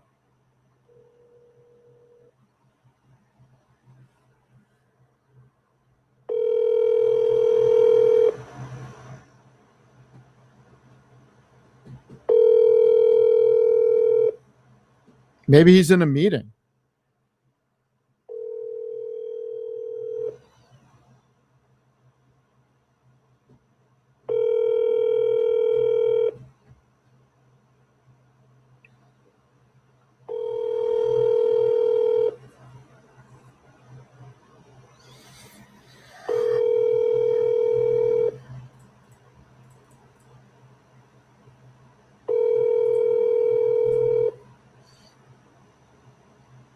All right, I guess the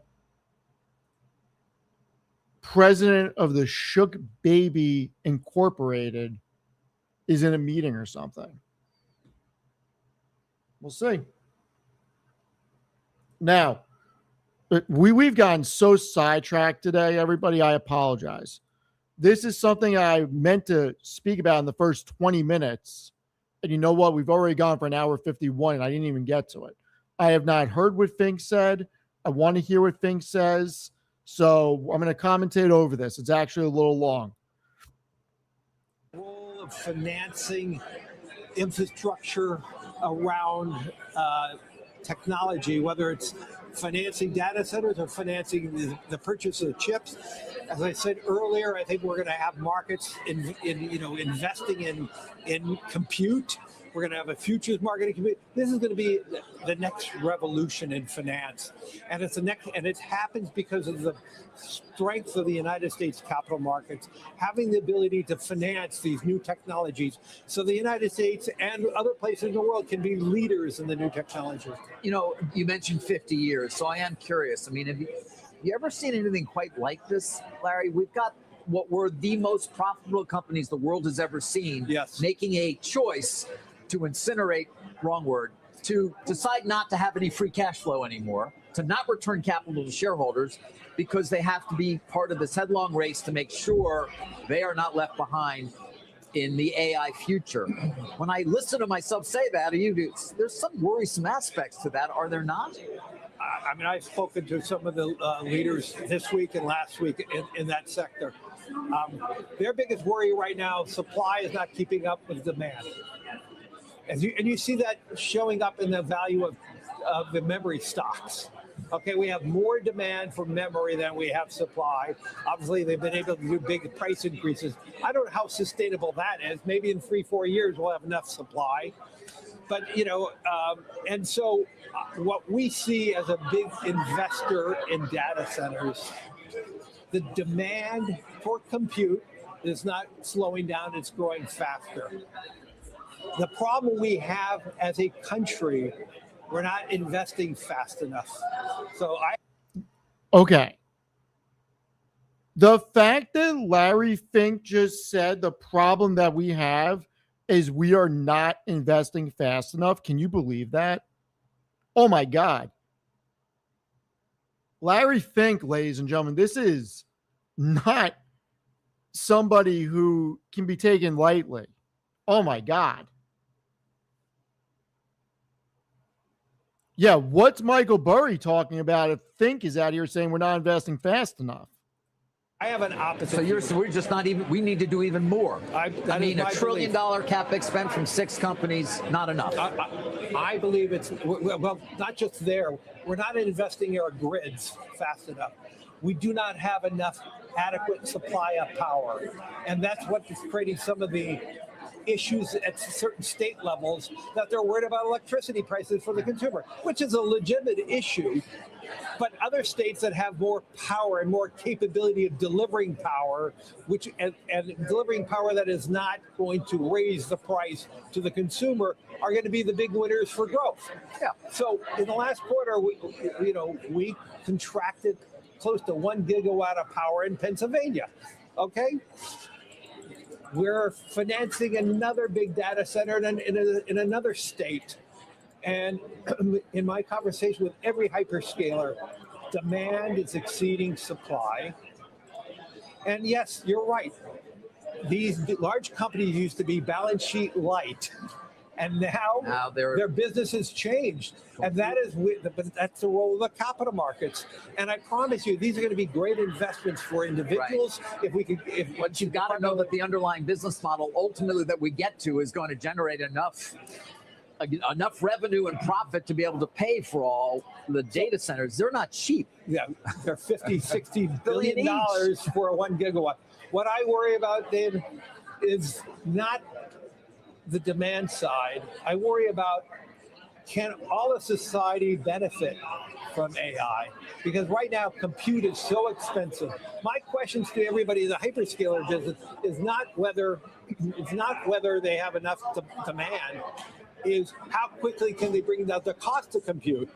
I'm not worried about BlackRock paying for the AI, and I think we've been a huge investor in it, and our systematic equity team has really benefited with it, with the flows and the return.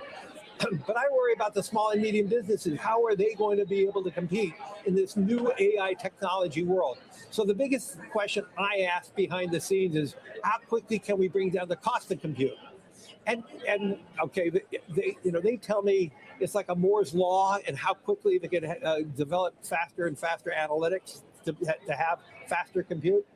But unless we develop better technology and better systems in our grid to provide more power, more consistent power, I believe the United States must be power agnostic. We should not care if it comes from solar or hydrocarbons. We have to be there, but we don't have we need to be manufacturing the solar panels in the United States, building the battery storage. At least we can do the battery storage here. We do. So those are my worries. My worry about is not a bubble. My worry about we don't have the ability to build fast enough. And then I go watch China. China's building 100 gigawatts of nuclear. They're building close to 100 gigawatts of solar. Okay, they are getting set up for this AI revolution and the need for power. We're not doing this enough. And I actually get frightened when I see states saying we're going to do a moratorium. That's not the answer. The answer is, how do we deliver more power quickly? Oh, it's called no shit. Thank you, Larry Fink. Yeah. Moratorium is not the answer. It's how do you deliver more power? Don't kill pipelines with natural gas, you morons. Thank you, Larry Fink, for being a voice of reason. It always amazes me. Why do we not want people that have succeeded in business to help make policy for the country? They actually understand what works. They've actually built things.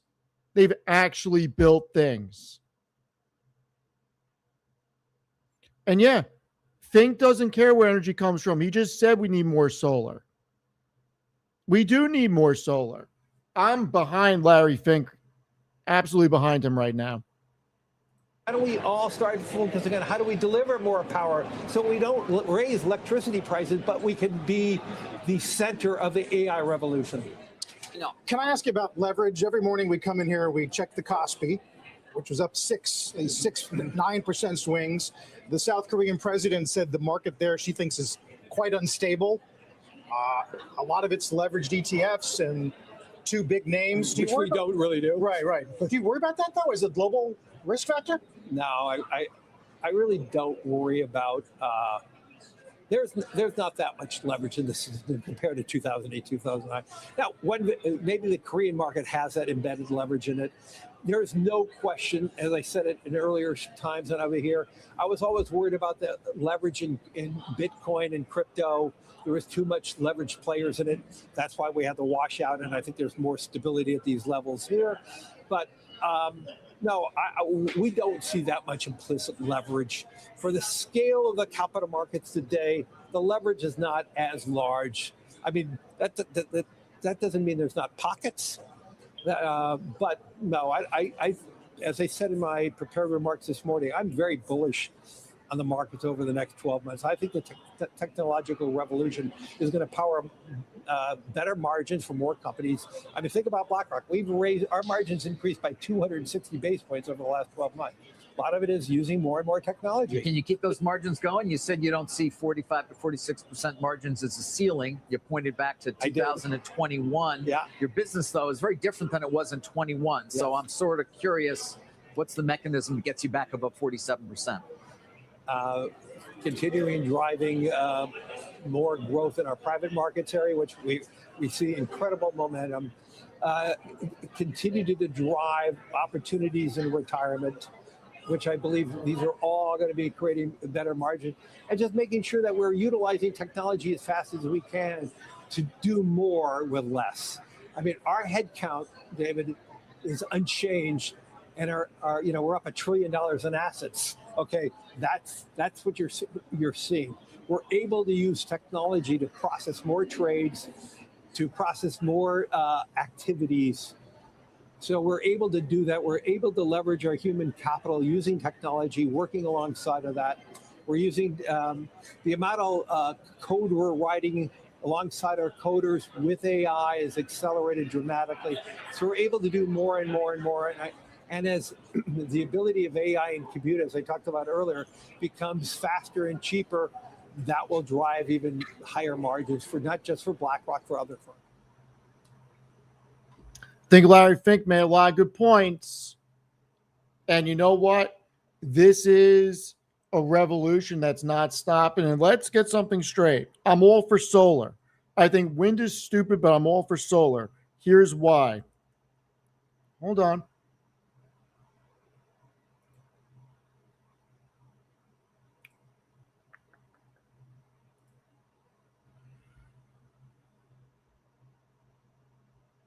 If we actually look at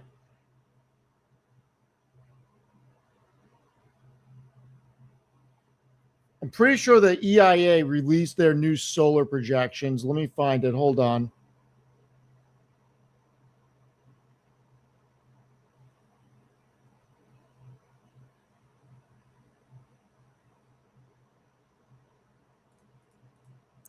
So in the new EIA report,